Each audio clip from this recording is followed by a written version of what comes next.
All right. So good morning, everyone. You can come over here. Over here. Welcome to the first conference on artificial intelligence in IMSA Miami. So we hope this is not the last one. In fact, we intend to have at least 2 events per year on the subject, funding permitting. And so IMSA is an institute dedicated to supporting the high-level cutting-edge collaboration with all countries from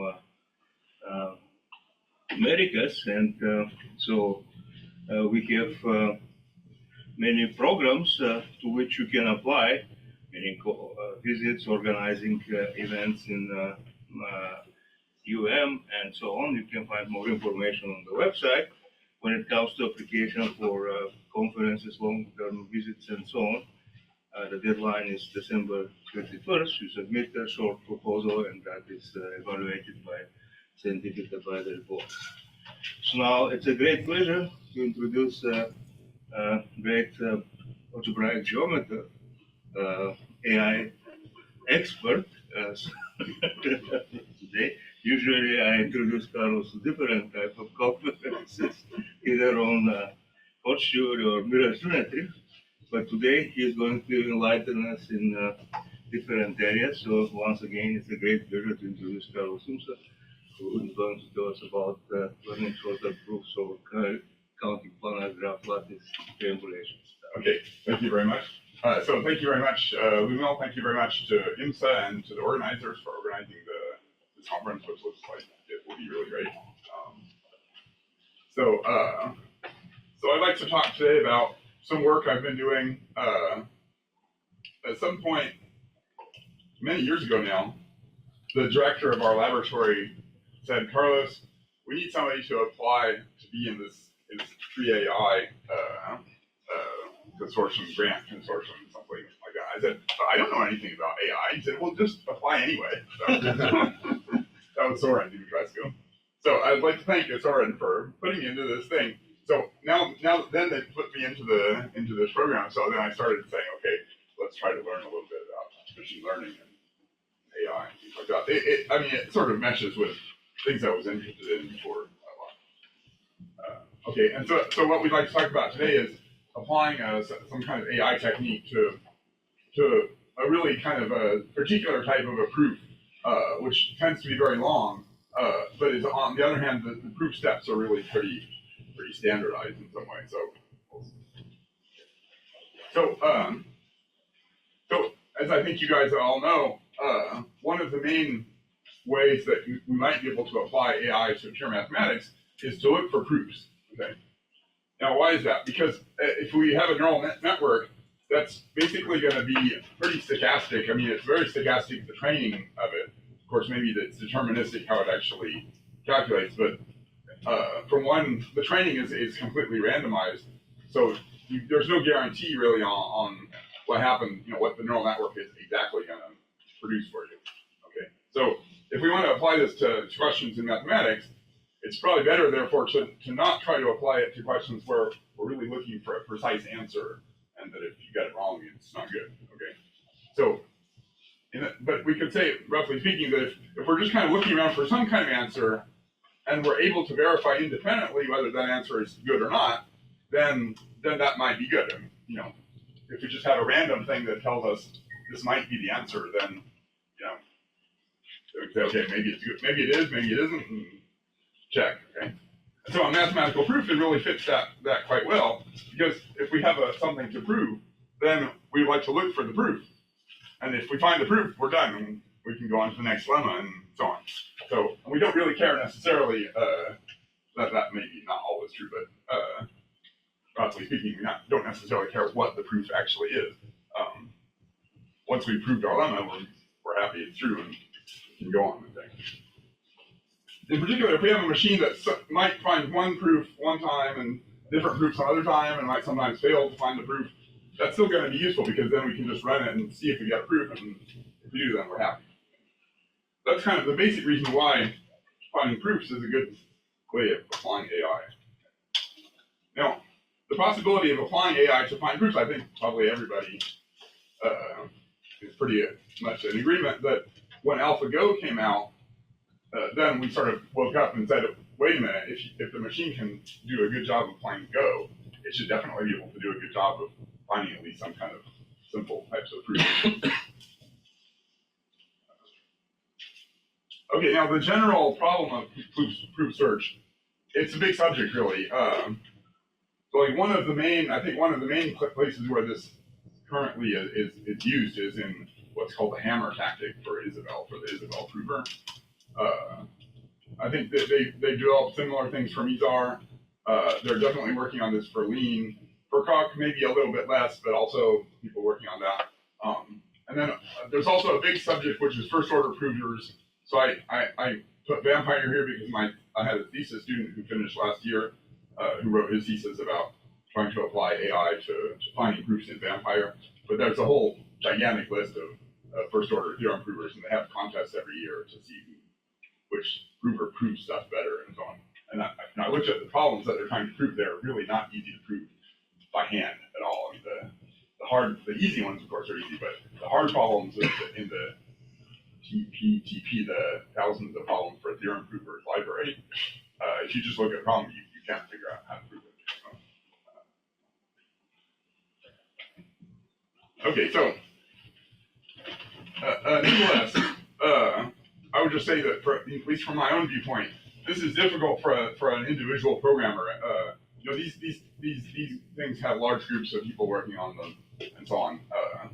Somebody who's just typing away at his computer is going to have a difficult time to work on the general theorem proving thing, at least so far. So I wanted to look at a more restrained setting, and this setting is the classification of finite combinatorial structures. Okay, so given some kind of structure, if you wanted to classify or enumerate the instances of that structure, then you can view that as a proof. You know, you say, okay, here's some possibilities. You sort of do a cut on a certain feature, and then that generates more possibilities, and you get a tree and so on. We'll see how that works in a minute. And that's very similar to the case of a general proof, namely, at each step there's going to be something that you have to do to generate the next step, and then that generates the new things that you have to prove and so on. You know, in one of these machines, like I did a lot of work with Coq really. When you apply a tactic, that generates sub goals of the tactic. You get a tree that way. Then you have to try to solve each sub goal, and then that's all. And this classification question gives you the same type of a tree. Now, this is actually beneficial for trying to apply AI. So the first main point is that the proof steps that you have to choose from at each stage tend to be a limited subset of things to choose, and pretty homogeneous, like the same from one stage to another. If you think of like trying to prove a lemma, you might be applying a previous lemma, or you might be doing a rewrite statement, and you split the input. If you want to do a rewrite statement, you have to say what clause you're going to rewrite on, so you have to like type a whole clause and everything. The set of choices at each stage is difficult in general. Whereas in this classification thing, as we'll see in our example, that can be pretty simple. It's also not too difficult to program yourself the results. Whereas again, for a first order theorem prover, for example, even it's a big.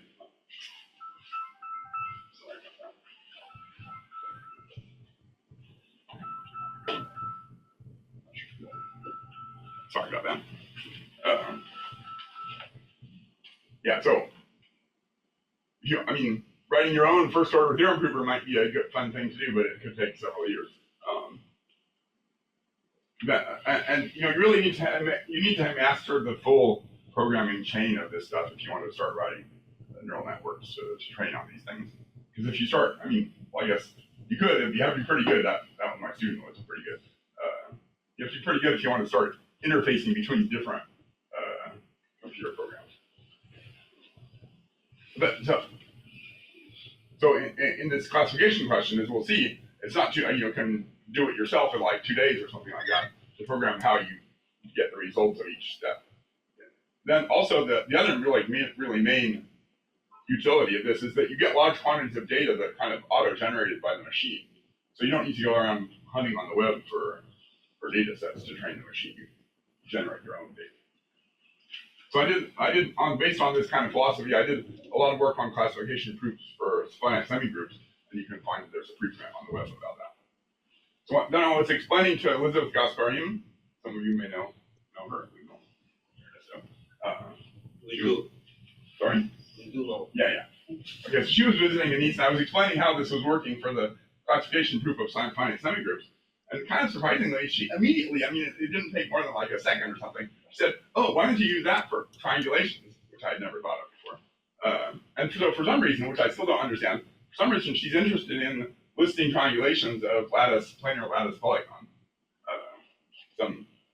Maybe Sergei Bukov can explain that a little bit better at the end of the week or something like that.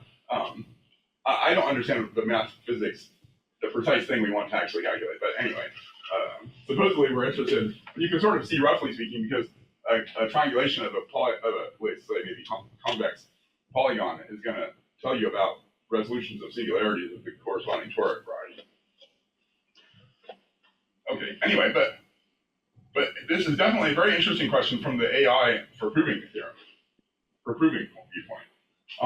It's also a little bit easier to visualize than the semigroup case was. And so this is, now we're kind of doing you might say, a long-term joint project on this, but I'm working on the machine learning aspect. So the topic for today is going to be to explain how this is going to work for the AI approach to classification of triangulations of a lattice polygon. So a lattice polygon, we fix a lattice in the planches Z2. A lattice polygon is a polygon in R2 whose vertices are in the lattice. Okay. So it's given by a sequence of edges that go in a cycle. And we'll require that the edges are primitive. So in our typical example, which we'll be doing later, of a 3x3, the standard example I'd like to look at is the case of a 3x3 square.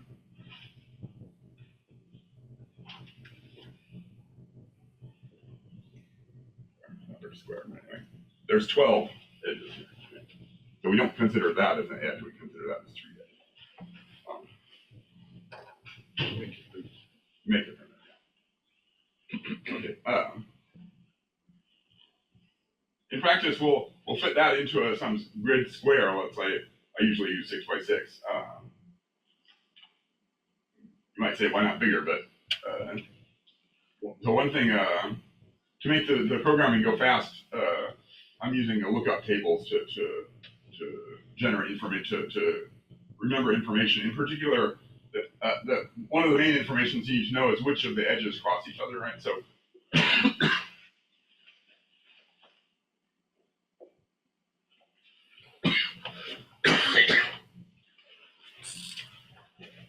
right, you need to know whether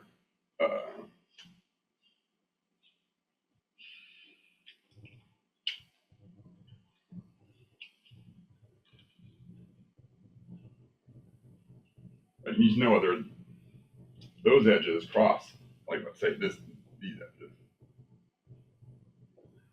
right? You want to know, you don't want those two triangles to be in the same triangulation, so you want to make sure that your edges don't cross in the triangulation. So you just write down all the edges and just once and for all do a matrix that tells you whether they cross or not. Okay, so we'd like to look at lattice triangulation. I'll erase that. So lattice triangulation means the triangulation of the polygon whose triangles are the smallest possible ones, namely the ones of area 1/2. You could say that triangles that, so this was a valid triangle in triangulation. Like the next one might be this one, for example. So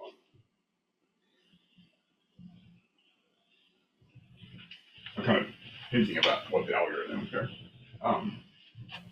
Because you want to triangulate the polygon, and with area 1/2 triangles, the triangles that have the vertices on the lattice points. And we'd like to not only count, but in fact, have at least some control over the set of triangulations. Okay. In general, the motivation was to have an understanding of the triangulations, because we may need to calculate some quantities associated to those triangulations that you might want to take some kind of sum or something like that. But some sum of quantities that you would calculate on each triangulation. So I don't actually know, sorry, I'm not able to tell you because I don't know what quantities exactly we want to look at. But I've been working on just the problem of applying the machine learning technique to just get at the set of triangulation. Somebody else, the guy in the dual LL graph, suggested a completely different potential application, which I haven't thought about at all. But he said, well, they need triangulations in computer graphics, so maybe a faster way of doing triangulations might be helpful for that. I don't know. Okay, now a basic point is that there's lots of them. You can find papers, so people have been counting them, and under some, you can make algorithms to count them under some hypotheses. So, for example, if you have a strip bounded by a graph, if you have something like that, then you can make a recursive relation to give a count of those. But it's an include-exclude thing, so it has a sum of pluses and minuses. So it's not going to really give you the set of triangulations, so to speak. But anyway, so you can count how many there are. This is the case of a 6x7 triangle. And so to get a rough idea, so roughly speaking, you define the capacity to be the log base 2 of the number divided by m times n, which is the area. And in the papers you can look at, you can find about this, they have graphs of the capacity and so on. The capacity tends to be around 2. I mean, it's like between 1 and 3.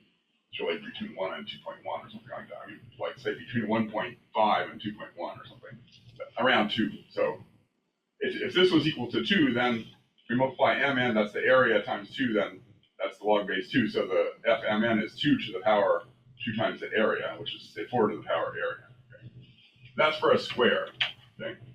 So roughly speaking, if you have a much more non-convex looking region, that's going to have less triangulations, relatively speaking, to the area. So kind of the maximum number of triangulations that we're going to expect is, roughly speaking, 4 to the area. Very roughly speaking. So this is like, I don't know, I'm not sure what's the comparison between this and 4 to the power of 42, but it's something like that. But you can see that's a lot.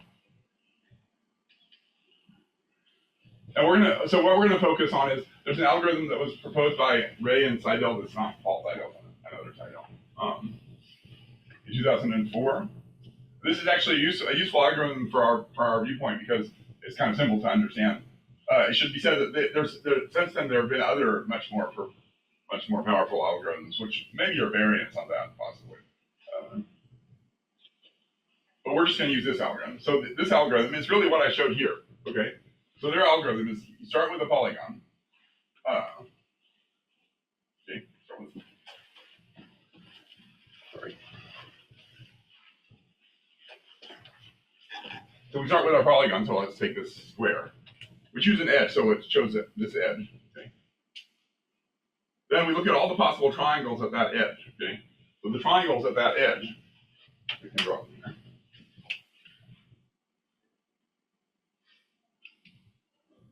Triangles on the elementary triangles at that edge. There's this one. There's this one. The one we drew. The one we did there. There's this one, and then there's this one. Okay. So in that case, there's 4 triangles at that edge. Okay. So any triangulation has to have one of those triangles in it. Okay. And, only one. There's not allowed to have 2 of them. Okay. So the set of triangulations is going to divide them up into 4 subsets. Each of those subsets is a triangulation of the resulting polytope that you get. Like if we choose this edge, it's a triangulation of the polytope that looks like that. Okay.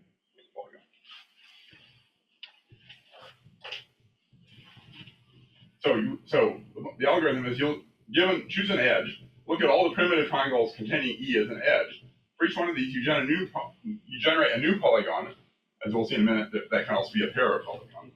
Then we recursively apply the algorithm to the new polygon and combine the results. So, the number of triangulations of this one is the sum of those 4 elements. Those 4 numbers, the number of triangulations of each of the other one. I guess we can actually see here the other possible phenomenon. That's what you get more or less 4 to the area. No, it's not the same 4. If this was a 10 by 10, you would have 10. Oh, yeah, that's right. Nevertheless, in this case, is it? No, I don't think that's the reason. But let's look at this. Let's look at this initial triangle. This initial triangle divides the polygon into 2 different pieces. So there's this piece. I've drawn this on a slide in a minute, but there's this piece, and then there's this piece. But this piece is actually triangle of area 1, so it's almost done. But, so now the triangulations of what are the triangulations that contain this triangle? So a triangulation that contains this triangle consists of a triangulation of this thing and a triangulation of this thing. Okay, so the number of triangulations is containing that triangle is the product of the number of triangulations here times the number of triangulations here. Okay. Now there we've made some significant progress, right? Because now we can just count this one separately, and we can also count this one separately. Okay, so the time we take to count is the sum of the 2, whereas the number of triangulations is the product. That's why you get these big numbers of triangulations.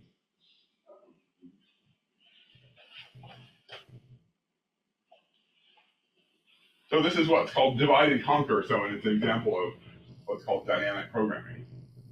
And basically the strategy, the machine learning strategy we're going to do here, we can, I guess, imagine applying that to a wide array of dynamic programming questions, which might be more or less difficult to do. Improved algorithms have been proposed. And I can think of one, for example, which is maybe instead of choosing a triangle containing the edge, maybe we just fix a vertex, like say this vertex. We'll look at all the triangles that contain that vertex and that contain a certain directional vector, for example. And any triangulation has to contain one of those. We're going to get sort of, sub-polytopes that have a lot more loops in them. The sub-polytopes you get from this process, they're actually, again, polygons in the sense that they don't go back, they don't touch each other. Whereas if you, probably if we relax the requirement that the thing shouldn't go around and touch itself in some other place, then maybe, I'm not sure, but I think we might get a better algorithm. So, but it's still going to have this general dynamic programming sort of property. Okay. So if you want to actually apply this to really, on a supercomputer making a calculation to calculate triangulations in some gigantic case or something, we should probably use an optimized algorithm, but that's going to be more difficult to write the program. So we're just going to use this basic radius cycle algorithm. Okay. Now, this is what I just drew here. So in the case where the new triangle little t does not cut p in 2 pieces, then the set of triangulations containing t is isomorphic to the set of triangulations of the p prime, the subpolygon. If you think about it, in the program you have to really treat 2 subcases because you might you're not going to do that at this. I guess yeah. I guess this one. This triangle contains 2 edges of the polygon instead of 1, so you have to differentiate that when you write the program. But that's easy to do. But what can happen, and which we illustrated here, is it's possible that the triangle T cuts P into 2 different polygons, P prime and P double prime. Then the set of triangulations containing T is the product of the set of triangulations containing P prime cross the set of triangulations of P double prime. And that's actually a product in the category of sets of triangulations or something like that. Category of triangulation. There must be some kind of field theory type of interpretation of this. But then we can separately pursue the algorithm for P and P prime. So the proof time is going to be the sum of the proof times, whereas the number of triangulations is the product. Okay, so there's a significant gain of time for the proof when that happens. Because if this wasn't going to happen, then if we go back to this, big 6x7 thing, to calculate all those triangulations, you're going to have to do that many proof steps, right? But given that we have this thing of the product, we might be able to calculate that big number in a much smaller number of proof steps. So now the algorithm raises the question of finding a good strategy, because if you'll, let me go back if I can, right? The first step of the algorithm is choose an edge of P, okay? So anytime you see a dynamic programming question where the algorithm starts by choose such and such, that's going to be a case where there's a question of strategy, which is how do you make the good choice of E in such a way as to minimize the number of steps of the total proof. Okay? There will be different ways of, so when you do a proof, you're going to get a proof tree. So every time you have to calculate on a polygon, we'll call that a node. Then the subpolygons, they might need further calculation. That will be an active node. They might be done already. We'll call that a done node. This one's almost done. I mean, you can define what you mean by done. So we could say, any triangle of area less than or equal to 1, we'll just consider it as done. That's not. And what I'm doing is to just kind of avoid adding stupid calculations. I'm considering as done anytime it's contained in the square of size 1. So either a triangle or a square. But I mean, you could. I mean, a thing that works. I mean, well for a bigger size is to say, okay, suppose I mean, you can actually write this down. The all polygons inside this 3x3 thing. There's like 20,000 of them up to the Daiiko group or something like that. You can just write them down. So you could say, okay, anytime I get to a polygon that's contained in a size 3x3 square, FCC should size the minimum, the maximum minus the minimum coordinate. And you could call that done if you want. So you could you could define what done means in different ways, and so you could define what active nodes mean. So whichever your definition of active nodes is, those are the ones that you need to process further. One way of measuring the size is to say, well, let's count the number of active nodes in the proof tree. You might say, okay, maybe we also want to count the number of active nodes plus the number of done nodes. And that would be a valid question also. Or you might weight them or something like that. There's not like a really unique choice of how you measure the size of the proof tree. I'm just choosing this as a way to measure the number of active nodes. Can you say again, what is the active node? An active node is one which is not done. So Okay. an active node is anything which we're not saying put that off into the done. Okay. I mean, in other words, it means it's a node on which you need to do a next step of the algorithm. Right? This is what takes a while is doing the algorithm.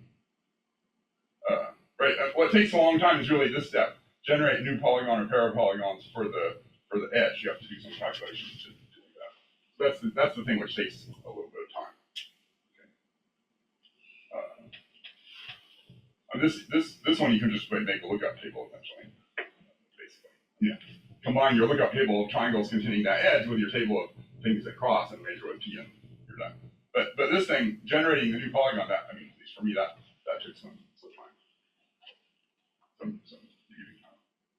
So basically, when you have to do this a step of the algorithm, that's what's taking some time. So that's why you basically want to count those as being active. And if you're satisfied that you would be able to know how to do it without, just by looking up something, you could call that done if you want. Okay, so here's an illustration, the same thing I drew here. So if we take the green edge as our edge E, there's going to be two primitive triangles inside this polygon, these two pieces.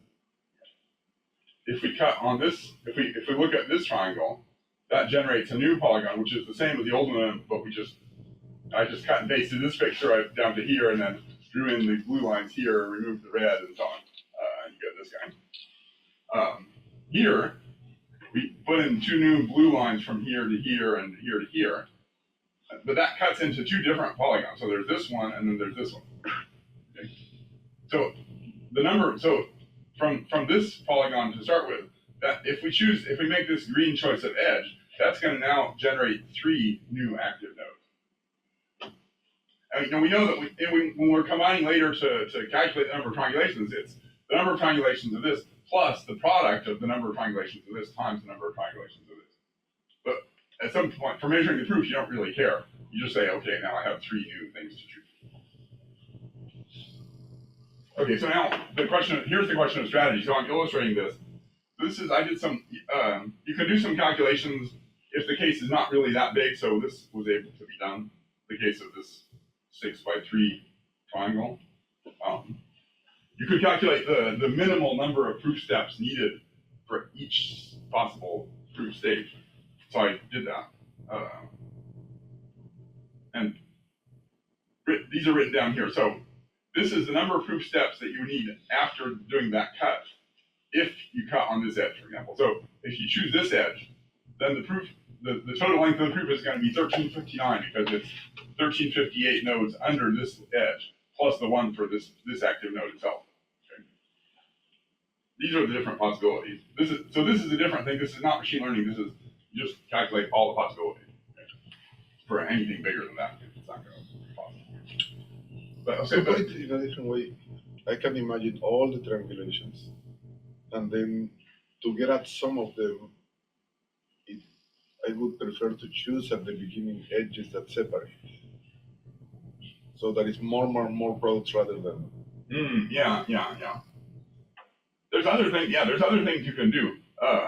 It seems to me that one possibility would be to sort of choose edges and sort of make. I mean, some of the papers have algorithms that look a little bit like that, sort of make a path of edges. Then once it's gone to the other side, then you separate it into two pieces. But in the middle of that path of edges, you have to do this polygon. It goes up here, back down here, and so on. I haven't really explored. I mean, it's not. I mean, it's possible for me to program the result of the algorithm, but it takes a week or something like that. So I haven't explored all of them. You can think of it's much more easier to think of the new things that you could do than it is to actually do them. Anyway, for this particular algorithm, you can just measure the number of proof steps that you get below that choice of E, right? So does everybody understand what I'm saying here? Yeah. So you can see that the minimal number of proof steps that you need to triangulate this thing is 1341, which is the one for the whole node, for that original node, top of the tree and the root of the tree. And then 1340, we have to choose this edge at 1340. This is just to show you that to get to the minimal size, you have to make some non-trivial understanding of what are these numbers, right? If you chose, why would you choose this edge rather than, for example, this edge? This edge is not a good choice, or this one, nor this one, nor this one. But for some reason, this one and this one are good choices of the edges. I have to say, I don't understand why that would be. I mean, kind of geometrically speaking, you can sort of see that one of these two edges is going to be good because it'll allow us to sort of cut the thing in two pretty quickly. And effectively, that's true. They're not really that bad. But I don't understand, for example, you could calculate this more and try to understand, but I don't understand why this is the best thing. But when you run the algorithm on this thing, it did actually, I did this calculation because the pictures showed that it really was starting from this edge after a certain point. So this choice is basically the choice of the dynamic programming. Yeah. Finding the optimal path in the space of all triangulations. The optimal, yeah, I guess so, yeah. Well, it's not really the space of all triangulations, it's the space of sub-polygons that you get to with a path of partial triangulation. So our computer program has to figure out what these numbers are and choose the best one, basically. So we're going to use, what I've been using typically as a test case is this 3x3 case. It has 46,456 triangulations, which is not gigantic by these standards, but that's the thing which the computer works pretty well at. It doesn't take too long to do the proof and so on. So for me, that's a convenient thing to work on. It would also be reasonable to, I did some preliminary things for this triangle, which also has area 18. These both have area 18. Integer area, and have 18 triangles in the triangulation, has area 9. That's kind of similar, but I didn't really do the full machine learning thing for that one. Okay, so now suppose we just take the standard ray-cycle algorithm and we make a random choice of the edge at each step. Of course, it depends on which random choice you make, but roughly speaking, that turns out to generate around 25,000 active proof nodes. On something this small, as I said, anything pretty much bigger than that is probably not going to work. Like, let's say anything of area bigger than 10 is probably not going to be very possible unless you have a supercomputer, 100,000 TPUs or something like that. But for mere mortals, that's not going to be possible for anything bigger. But for this one, we can actually calculate all the possible proofs and check what's the smallest possible one. Okay, and the minimal number of active nodes turns out to be 3,291. So as I said, here we're counting is done anytime you get to a polygon containing a unit square. That number is going to be modified depending on your definition of and so for this case, it turns out, which is not really surprising, the best edge to choose at first stage is the one in the middle. So this is not a good choice at first edge. The best edge is here, which roughly speaking, expected because we're trying to cut the thing in two basically. So if you're trying to cut it in two, you might as well start in the middle. That's not unexpected, and it turns out that I don't remember the exact numbers, but if you choose this edge instead, so instead of 3291, the number is about. So if we chose this edge as the initial edge, the number was going to be around 3900. So that wasn't a good choice. Of course, here by the symmetry, there's only two possible choices. So you can see that the difference between the random choice of proof, which is 25,000, and the minimal size, which is 3291, is around a factor of 7. Okay? I'm not sure, but I would be guessing that if you go to bigger sizes of polygons, then that factor of how much you can improve is going to be much bigger. So now we're going to try to use machine learning to do this. So the basic scheme is going to be, we input a polygon to the machine and ask it to tell us which edge to choose. Okay? And then we construct the proof by using that edge at each stage using this algorithm. Now, so that's what I've been working on doing. Just this weekend, I managed to make it so it got down to here. So managed to make it so it got down to really the minimum size, we'll see in the graph in a minute, is 3308, right? So the smallest is 3291. The machine can find the proof, the machine by machine learning can find a proof of size 3308, which was a one-shot deal, but at the end of the thing, it got down to around 3320, okay? This is less than 1% more than the minimal amount. So it really means the machine really has to not make a mistake at a lot of places. And if it does make a mistake, it has to be really not a really bad mistake, basically. Okay. Well, this is not really useful for calculating this 43. I mean, if you take your 25,000 nodes and you program that probably in C is even better, and so on. I mean, that's only going to take, just a small amount of time to calculate that. Whereas here we're doing lots of training and so on. So this is really kind of an illustration of AI for proof more than it is something actually useful. It might be that if you really needed to know, triangulations of a 10 by 10 rectangle, I mean, that's not currently known, I don't think. Maybe the number is known by this strip thing, exclude the set of triangulations is not known. And you had your supercomputer and so on. If you could improve by a factor of 100, let's say, or 1,000, the time it takes to do it, then you might actually be winning by making some training and then doing the algorithm and so on. Possibly. I'm not sure about that. I was working on that question for semigroups. I was able to get, for semigroups, by kind of a pretty twisted process, a kind of a net time gain for a thing you could actually calculate.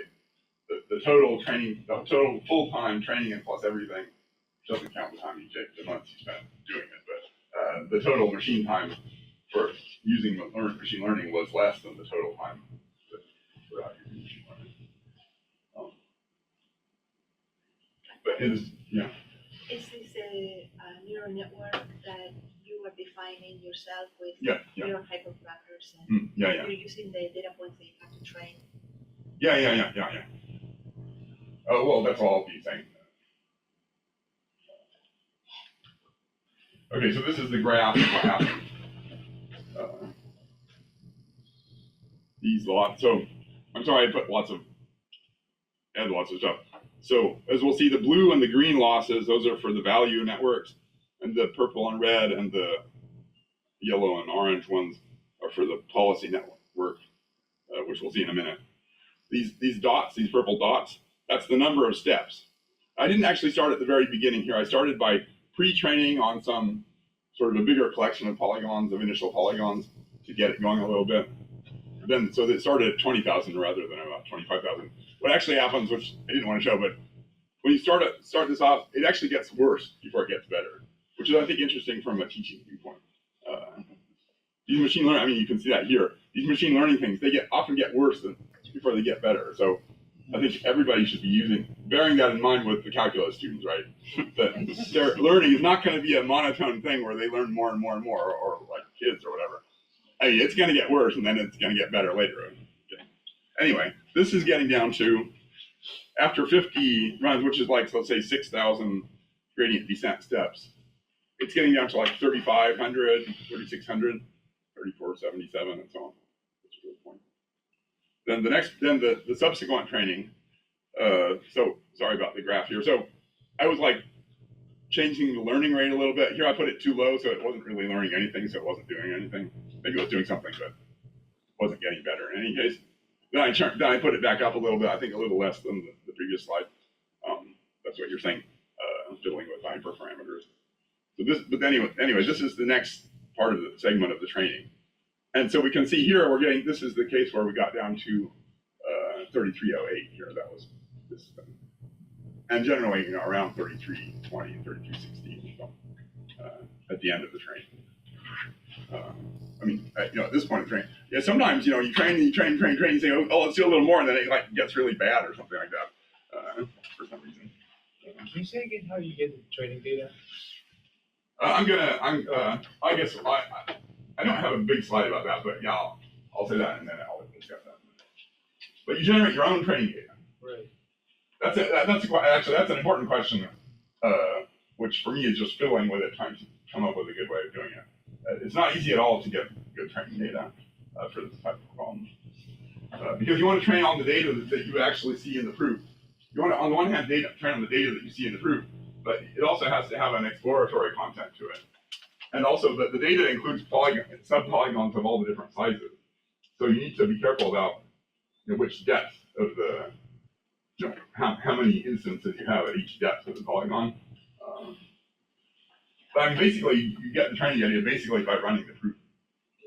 So the data aspect is super fascinating, and I'll wait until you talk about that. But when it comes to the actual neural network, with the activation function, you're using Adam, right? So the gradient descent. I'm curious, maybe it's for another conversation, but I'm curious on how you come around selecting that particular activation function, that particular neural network.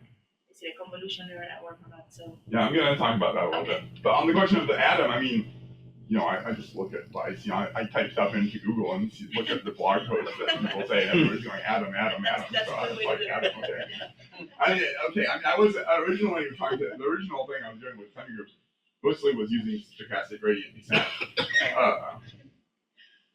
Here, we'll see, we're going to be adding some attention network stuff. And stochastic gradient descent, for some reason, just does not at all train through attention networks.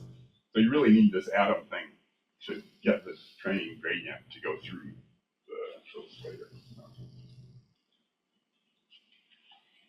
Okay, so here's a sample piece of the resulting strategy. Okay, so this is our 3x3 thing. So the good thing is to choose the middle piece. This is the resulting strategy once it's trained up to somewhere in the middle there, but pretty good. Okay, so we choose this triangle, then from here, we choose this edge, and that's one of the triangles. Then we choose this edge, and that's one of the triangles, and then we choose this edge, and so on. Okay.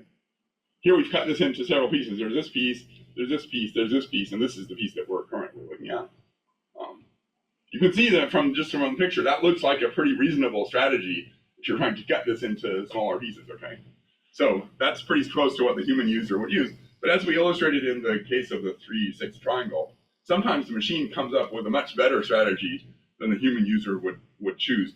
Partly to a specific thing about this, which is that when there's only when you have an edge that has only a single possible triangle, you just run that right away. You don't wait to choose that edge and run the algorithm. So I don't think that's happening here, but sometimes in these pictures, you have a whole sequence of edges which are just kind of automatically chosen. And so the computer has to take into that into account in some way. The fact that, if you choose this edge and you get such and such polygon, then that's going to run for 3 more edges, and you're gonna be good. You'll be better. He has to understand that type of thing. So I think this is the point of this machine learning thing, is that it's learning some heuristics which we would be learning ourselves, but it's just doing it much faster than we would. Okay, so now following the idea that was, I think, originally introduced maybe before that, but anyway, it was popularized by AlphaGo, we're going to set up 2 different neural networks that are training side by side in parallel. The value network tries to predict the number of active nodes below the current node of the proof tree. So you input a polygon and it gives you a scalar output, which is the log of the number of nodes. Then the policy network, you input a polygon and it gives you a vector output. The length of the vector is the number of edges in the perimeter of the polygon. And the value at each edge is the length of is the number of active, the expected number of active nodes below that edge. Okay? So it's the policy network that we're going to use to determine the strategy. So we take the choice of edge, which makes the smallest policy value. Policy value is the log of the number of active nodes, so we want the smallest. And then the value network is not really used in the proof. It's just used to train the policy network. We'll see why in a minute. So, I'm sorry. So you are using the policy network or the value network as a reward something for your policy network? No, but yeah, but it's not. But the point here is in this case, and in general, I think in the case of proofs, there's not a question of reward because it's just the quantity we want to. I mean, it took me a while to realize this, but the quantity that we want to look at is the number of active nodes below the current node in the proof tree. So we don't need to invent some reward function that says, oh, if you cut the polygon in two, you get a +1 or something like that. That's actually just not gonna. I mean, you can try to do that, but the times I've tried to add an extra little term to the reward or something, I mean, it just doesn't work because it changes it modifies the canonical thing that we're really interested in, which is the number of nodes below that node. Yeah. So there's a canonical. You don't need to invent a reward function. But you could call this the reward. It plays the role of the reward, but there's no Q thing in the sense that it's not being attenuated. That's just the actual reward that you get. The value. Let's go back. Right. If these are numbers, if we choose the minimal number, I mean, we're hoping our neural network tells us the minimal number. Okay, so and those are actual numbers. So we just want the neural network to predict those numbers, basically. So it's like you want them, but you also want to know where what. Yeah. This is the policy network is going to output a vector with logs of all these numbers. Yeah. And then you choose this one because it's the smallest. Okay.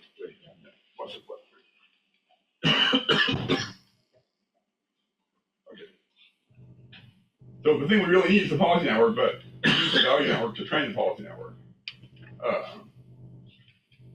Let me do this slide first, just to show you why we want to have the two networks. Okay, this is the accuracy plot of the value network and the accuracy plot of the policy network.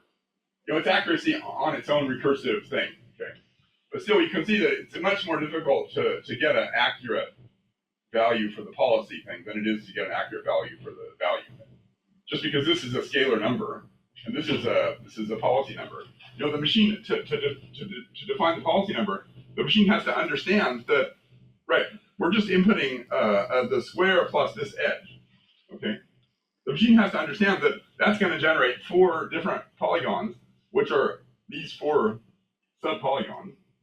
And, in fact, that in this case, it's going to cut in 2 and so on. The machine has to understand all that to do the policy thing. Whereas for the value thing, it just has to, say, okay, this looks like a nice square thing, so it's probably going to have about around such and such a number of proof steps. Okay? So this is generally, as I think you guys will recognize here, this is generally reinforcement learning. The reason, let me not read all this, but the reason basically is just that we're not using the minimum, we're not trying to, we're trying to calculate, we're trying to approximate the minimal number, but what the machine is really telling us is the number of active nodes below that node in following its own strategy. So that's going to depend on the future strategy. That's why it's reinforcement learning. So if you modify the strategy, in other words, if you modify the policy network, which is determining the strategy, that's going to modify the value network. The thing you're trying to calculate with the value network. That's the reinforcement learning aspect. The only difference here is really that, as you said, we're not doing this Q thing where we're trying to define a reward thing and propagate the reward. The function that we're trying to calculate is really kind of well determined in the sense. It depends on the strategy. Okay, so this is the reason why we use 2 networks, because I did this too. You can try to say, let's just have a single network for the policy and we just define the value to be the the policy value for the minimal edge. Okay, that works pretty well too. This seems to work better. I've tried both. And anything might depend on the architecture and everything. So now the training procedure, we're going to be doing a single-step recursive training philosophy. Okay, so a training data element consists of an active polygon. This is the thing I said about running when you have a single edge. So active means that you've already run the single edge case. I'm using PyTorch. I should thank my student Boris Winka for telling me that. At some point, I said, what should you use to do this program? He said, well, you should use PyTorch. So don't use PyTorch. Where it's really nice. It's a beautiful programming language, really. I don't know. I don't have a Facebook account, but I mean, Meta has done something amazing with PyTorch. Okay, so now to train this network, we choose a random edge of the polygon. Then we evaluate the value network on the resulting polygons and combine. It's the sum of the three. It's the proof side. We combine it to get a computed value for p comma e. And then to train the policy network, we compare that with the predicted policy network on p comma e. Then we train using adding grade GSAT on sum of the L1 plus the mean square error loss. So that's going to modify now by gradient the parameters in the policy network. So this kind of explains the training, except it has to be said how we get our batch of how we get our pool of polygons to train on. I'm not explaining too much about that, but you basically run the proof in a partial way using the same algorithm. Run the proof in a partial way and sort of collect together some instances and put those in a big pool and then choose randomly from that pool. How you do that precisely is actually a question. Now to train the value network, we output the policy array and then can choose the edge, the E0 that has the smallest value, make the cut, and then use the value network recursively and combine those together to get the value combination for P. Okay. Here, I'm really modifying things a teeny bit in a way which is not really unexpected somehow there. But so let's emphasize that the values on the polygon are obtained recursively, so we're doing this one step at a time. Okay?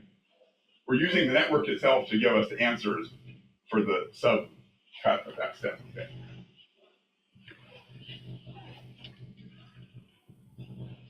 Now, so we can also try to do, so I did try this a little bit. You could try to do this for predicting other quantities, so principally the number of triangulations itself.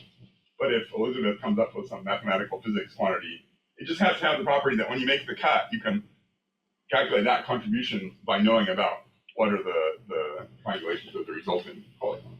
It has to have some kind of field theory sort of way of combining the two pieces together. I mean, it shouldn't be depending on some kind of thing that combines the triangulation here plus the triangulation here, so it should be sort of local in that sense. But any quantity like that. Then we can imagine training in the same way. So we just train the same way as the value network.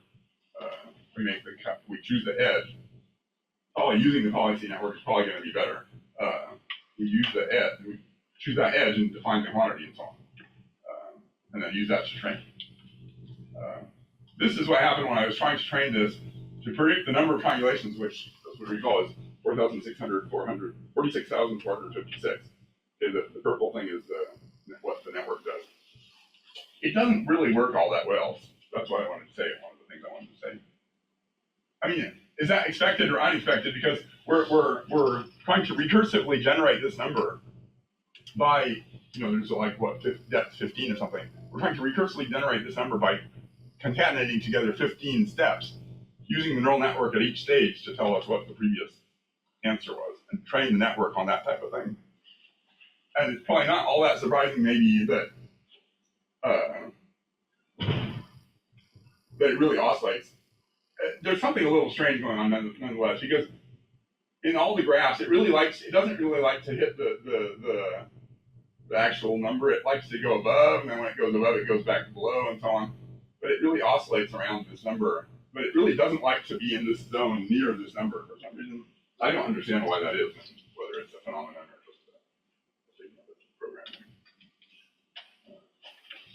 I just wanted to say this. It's going to be a little bit like trying to think of if you have a stack of blocks, but the blocks are not really all that flat, and you're trying to hold the bottom block and control what the top block is, it's going to go like that, and then you'll move it, tilt it, it's going to go like that. You're never really going to get it to be vertical, right? It's going to be oscillating between something tilting this way and something tilting this way. This looks like it's a teeny bit. This looks to me a teeny bit like that type of a phenomenon. Anyway. Well, we could if you could make that work. So I mean, I was able to make it work a little bit better, but I mean not anyway. It takes a lot of work on hyperparameters and so on to make that actually work even somewhat well. But you know, it might be interesting if you have like you need the answer for a 10 by 10 polygon. You can't calculate the triangulation. Maybe you could still recursively predict. You could get a number, it would probably be completely wrong. And there would be no way of telling whether it was wrong or not because you didn't have the actual calculation. But you could try to do that. Okay, now neural network design. So I guess what I really wanted to say here is that mostly, so I decided to use some attention mechanism layers inside here. Basically because the transformers are all popular and you need to understand them to do large language models, so I really wanted to learn about how they work. I don't think I know how a transformer works, but I do know pretty well now how an attention layer works. It's a database query. There's the query, the key, and the value. It just means you're querying a database. The database is the collection of the key and value pairs. You're sending it a query that gets combined with the keys to choose a kind of an averaged output value. But so something that's good about that for our situation is because the attention mechanism operates on an independent collection of items, even the number that you want. That's the way this works in these LLMs. I guess most of you probably know a lot better than I do, but some of you might not. These LLMs, you think of a sentence as just a collection of words. Then the attention mechanism just works on that collection of words in each word independently. If you want to say that the words are happening in a certain sequence, you have to add the information to that word of where it was in the sequence. You have to add some Fourier data to tell you where it was. The attention mechanism itself doesn't know which word comes after which other one. But that's quite similar to our situation here with a polygon. It's kind of a little baby situation, but a polygon is a cycle of things. And the point is that there's no beginning point of the cycle a priori. So it's just a collection of edges. It does have a cyclic ordering, but it doesn't really have a natural ordering per se. So that actually turns out to be pretty useful to analyze a polygon. I mean, what we have to do here is our neural network has to analyze the polygon and come out with an answer. We can just put each edge into, so we make an attention mechanism where there's 1 point for each edge, basically. Then you do a bunch of embedding things where you try to calculate all the different quantities associated to that edge. Notably, for example, the vector that goes from the very center out to the two endpoints of the edge, plus the angle of the edge, the cosine of the angle, the sine of the angle of the edge, the length of the edge, the log of the length of the edge, and so on. And what would be the query in the key? Would be asking for the active node or something? Or? Well, so just from the stuff I've looked at on the web, for some reason, which I don't understand at all, but for some reason, people use the same thing for the query, the key, and the value. When you say attention, multi-head attention in a transformer network, basically they're using the same data for the query, the key, and the value, which is strange. But in different vectors, right? The same vector, usually. We'll see in a case where it's different in a minute, like 2 seconds. Of course, the attention mechanism has a linear layer before that. So the query, the key, and the value input data are getting crunched by 3 different linear networks before the actual that's attention. what I meant by attention. Yeah. Okay, yeah. But that's automatic in the pipe. You know, when you say multi-head attention PyTorch, it does that automatically.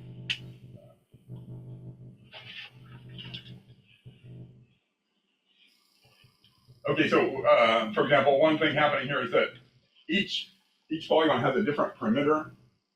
So you take the maximum of the perimeters, that's the size of your vector, but you only want to look at the data corresponding to the vectors in that perimeter. So there's something nice called a keep adding mask that allows you to do that. We also add convolutional layers where we do a convolution on the lattice.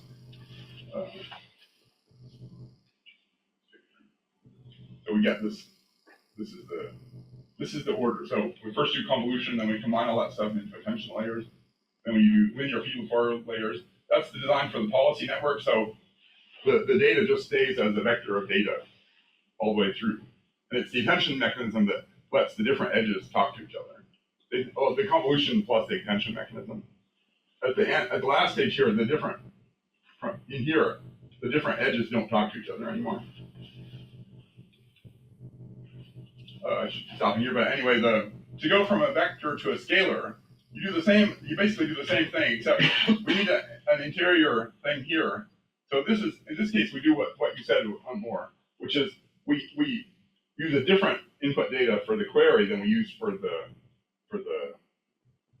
key and the value. The key and the value have p elements, which is the key to the perimeter. For the query, we just fix say 8 query vectors that we just put some Fourier data in, and then we query that against those things. Because in the attention mechanism, the number of elements, the key and the value have to be the same. Because those are tied together, but the number of elements in the query doesn't need to be the same. And the number of elements in the output is the number of elements that were in the query. Each query is querying the database. The keys and the values, those form the database. And we're just doing a bunch of queries to the database. So that allows you to transform, and then you get 8 things, and you concatenate them together. Sorry about that. That transforms your vector data into a scalar database.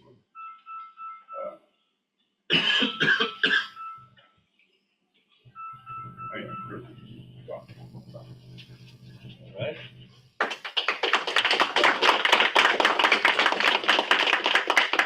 Questions?